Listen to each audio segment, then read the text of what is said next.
the offensive edition. So first thing you gotta do is go to Game Master, prepare campaign. There's a there should be this one, and yeah, these ones should already be in there if you haven't done anything yet, and it's your first time doing the campaigns. So yeah, what you're gonna do is create a new campaign, and you can name it whatever you want, and you can put whatever description you want. Then here you can put your add-ons from Game Master. These are the add-ons you can subscribe to, that one too. But for now, I'm gonna use this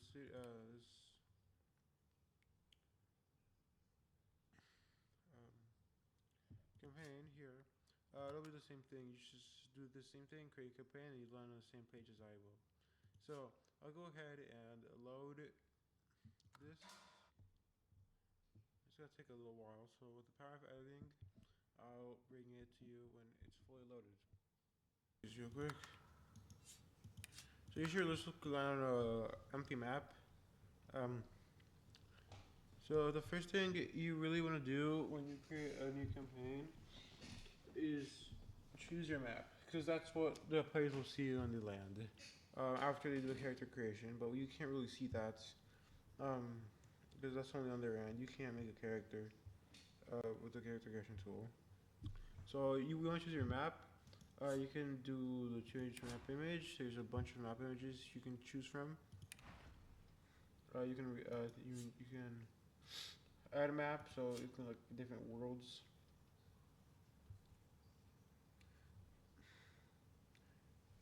So then you can add stickies. These are kind of like notes that you can put for your campaign. Just remember something, and you can always access them from here. Then for this ones, they're not in one place, so I just like to put in the side. This is a party icon, so this will move in between areas. So this is, it's not really necessary, but if you're in a campaign, if you put the travel here, this guy will travel here, but it's not really necessary. You can move on your own. But it does look much smoother if you do that. Then the next thing is the pins. So you can drag it from here, or you can right click, and then you can create a new pin. Either way works just fine in this version, but it doesn't matter whatever you choose. It's fine. So you will name it your map whatever you want. So test level, let's name it some test level. And the first thing you do is look at this toggle menu. So rename, you can rename it. Buy new level, I'll get to that later. Load level is to travel to it after you've binded the new level. Toggle visibility. If it's like this, that means the players cannot see it, and only you can. So the bind new level is this is the map. When you press the level. So let's say we want a full, maybe like a village map. So we want one of these vanilla ones. Let's take the village first. So then we load the level using this.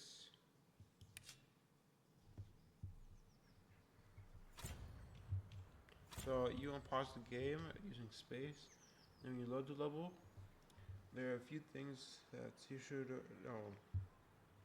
So the first thing is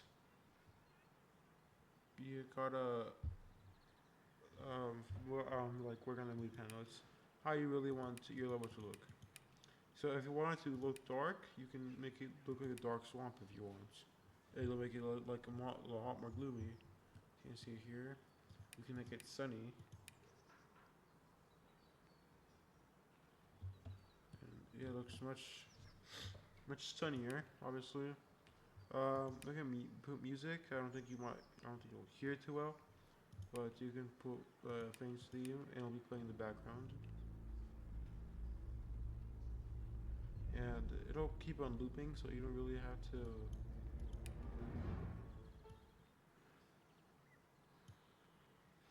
Like do it again each time. Here's to continue. Continue pause button.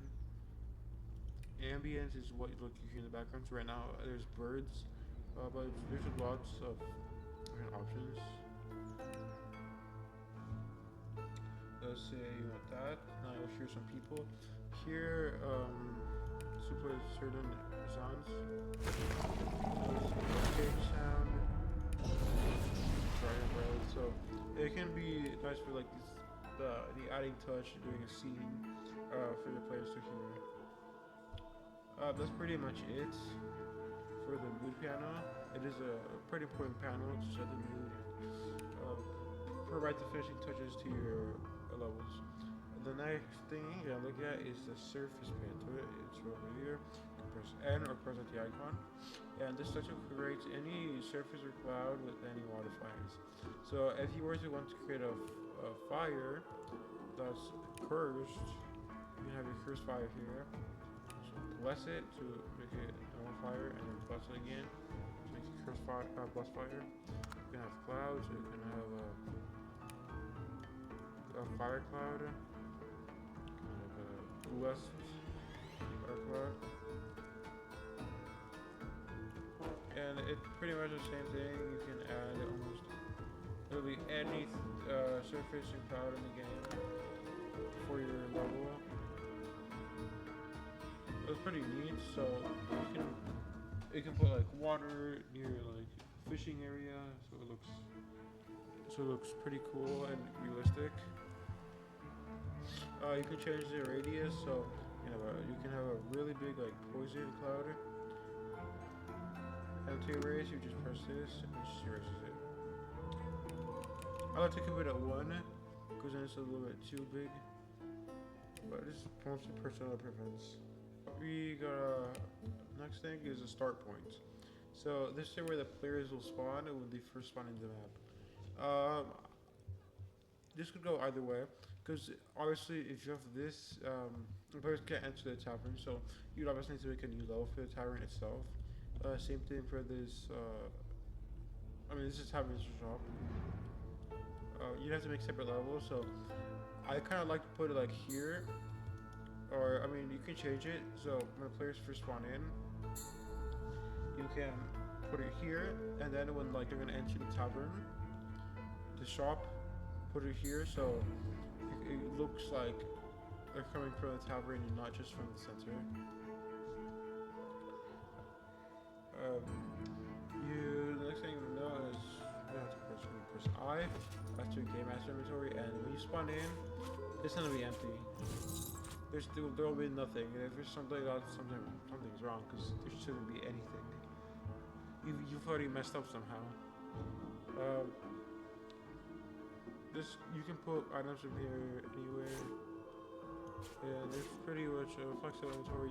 You can put it into your character's inventories and anybody's inventory, put it in your level.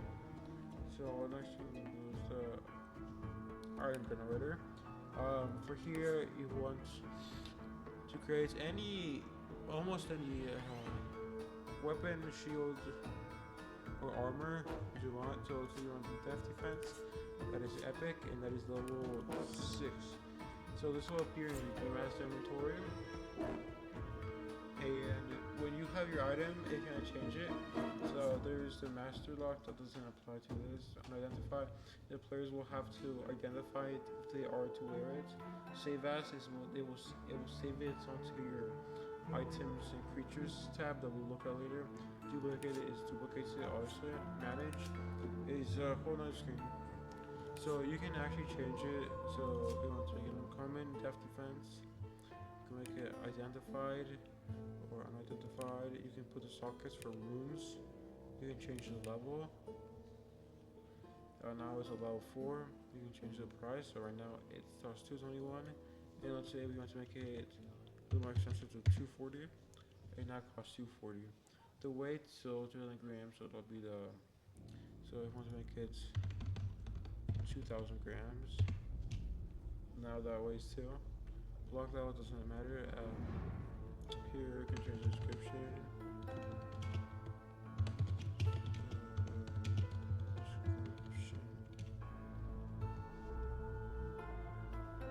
for this description to actually work, you have to close menu, and you see this is the description.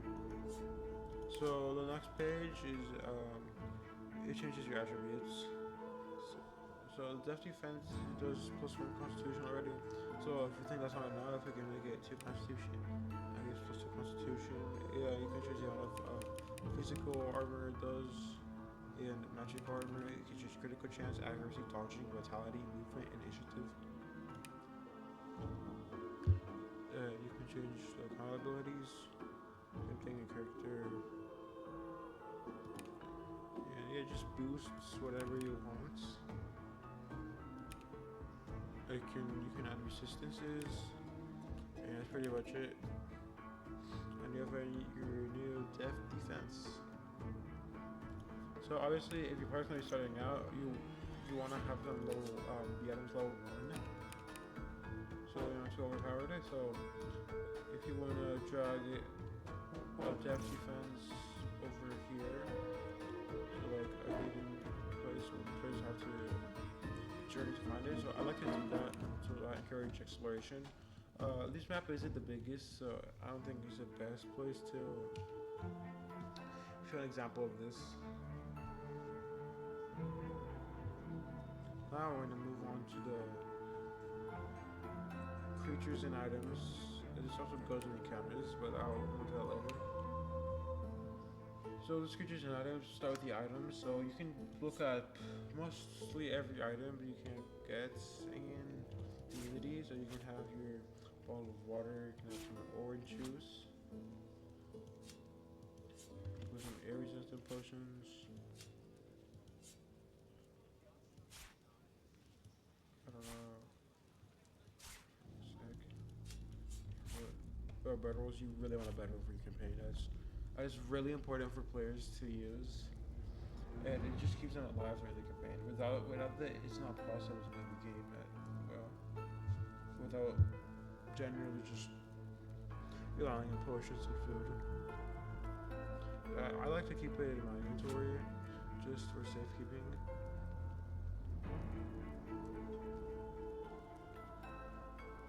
You can drag items from here to certain inventories, but you just get vegetables into my inventory. Same thing if you want an NPC's inventory or your player's inventory. Next thing is the creatures tab. So you can spawn any creature. This is where the other E tab comes in, the encounters. So if you want to say you have a guard, city guard, so you can click it, and you have it like this. Hold left click, you're gonna rotate it, and when you're happy, location, just place it, and you'll have a new city guard. Same thing with the items. So you open with Q, and you can drag it into the inventory, so you can have an identified boss. So this will drop when this character is killed. Obviously, you don't want it to be level 5, but it doesn't really matter because anybody tested here. But just for the sake of it, let's just keep it level 1. So you lock level, so that means each time you're gonna have a level 1 item. So especially important for like crossbows and like weapons and armor, so you don't have a completely overpowered weapon or a completely underpowered weapon.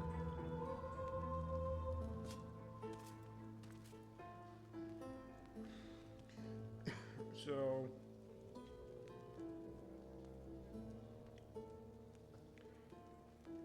next one, we're gonna drop a civilian. So you find here, so we can just put the citizen here. So you customize it. So just click on him, Q. So you can change all his attributes.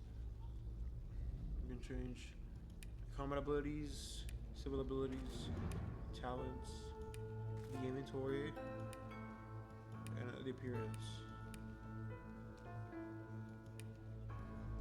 So this is skills, we press K, so you can give him courage. It's so simple. You want to make sure that they have the required. Also some realistic can't cast it. I guess you can, but normally, without getting a character, can't. It's really forced.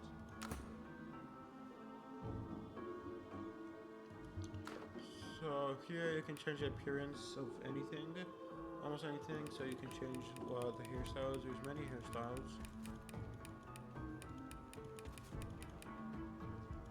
You can change the head, how the face looks. Here's the torso, what he's wearing. Arms, he has a nice hands. So we have all the trousers, boots, facial features, a beard, and everything. Skin color, you change your skin color. Hair color, clothing color. And here you have a customized NPC, so they don't all look the same. Then the next thing we're gonna look at is the trading. So first of all, I want to go to inventory. You can manually add items, or you can kind of like a certain stock. So let's say you want to catch a wizard trader.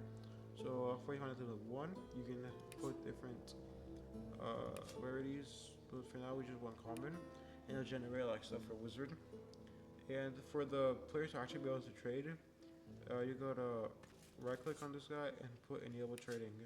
That way when your players starts, they can actually trade with him, or else they won't be able to interact with him.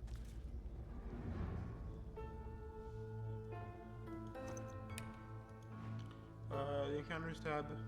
So this is pretty important tab. So I like to separate my cities and city guards. Normally because city guards are the ones that normally take care of like murders and everything that's bad. It's to protect the citizens. So you can make it an enemy. So if it's an enemy, these will attack you on sight. And if you have an ally, they will fight, but I have peace mode enabled, so they won't fight yet. I recommend having a neutral. The enemies are neutral if you don't want it to be a full-on fight before you want it to be. And having peace mode on helps a lot as well. So in peace mode, they won't be fighting. But if I were to turn it off, they would be fighting. So let's just make it neutral. So you can, with here, if you right click it, so you can create a new encounter. You can rename the encounter, so it's with the guard. So name guard. You can delete the encounter, so it just deletes it. So here. Sometimes encounter, so sometimes in the main point of it. So you can deactivate counter, so that means to 2 players, this encounter won't be visible until you activate it again. So, they can't move on their own outside of combat, but if you were to put them in combat, there is AI, so they will fight.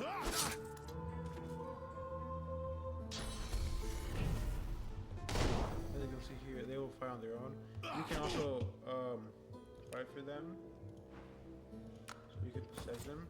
So now you have control of what you want to do. So if you want to move back, this, and if you want to attack,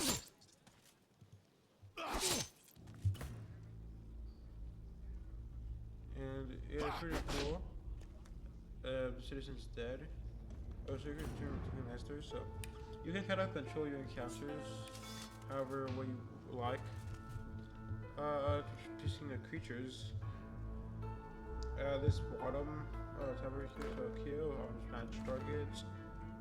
He's not in the party, so it doesn't have the skills. Whatever he's learned. You can set the HP of this guy. So he's at 12 HP, so full health. You can apply. You can kill, or you can resurrect them. You can apply a certain status. So what you want to do here. So if you want him to be, say, if you want to have be encouraged.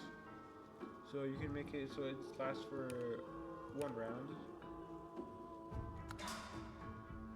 You can make it so it lasts however many rounds you want it, up to 99 rounds. Or you can put -1, and that will be make it permanent. So you will never run out of encouraged. Unless something stops it from only if it dies. If it dies, it will no longer have the permanent status effects.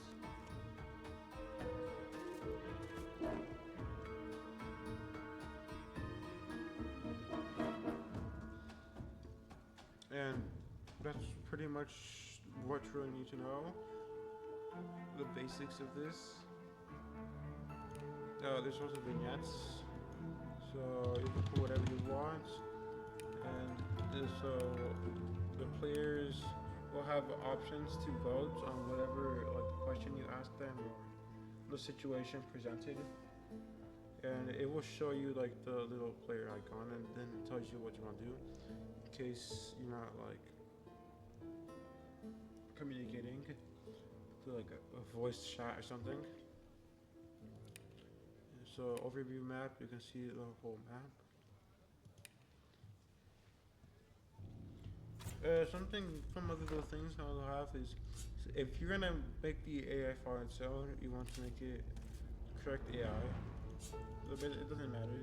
It's not gonna be fine anyways. So if you want to make it, let's show a battle. So I'm gonna go to our map, and then we're gonna name, so test battle. So bunny level, it doesn't matter what it is. Let's just make it swap to, I don't care. Then low level.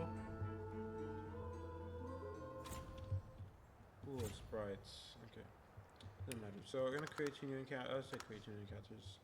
So we're gonna have here some magisters. So let's have a magister swordsman. I'll say 2 magister swordsmen, magister marksman. Let's have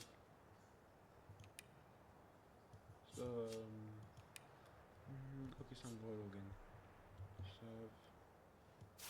a few viscous voidlings. Be enemies, so these will attack the player. They're neutral and enemy, so they won't really care. And then we can have an ally. Neutral normally will just run away. So if the encounter were to start, so if he were to put a paladin, let's turn on peace mode.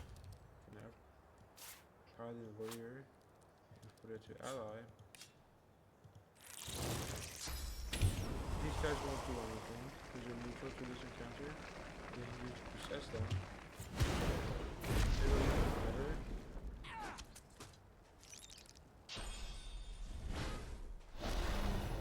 They won't really care. And if you were to examine an ally, for example,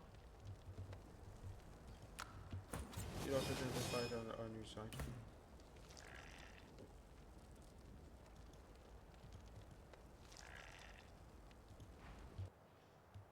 Yeah, that's pretty much all you're going to know. Thanks.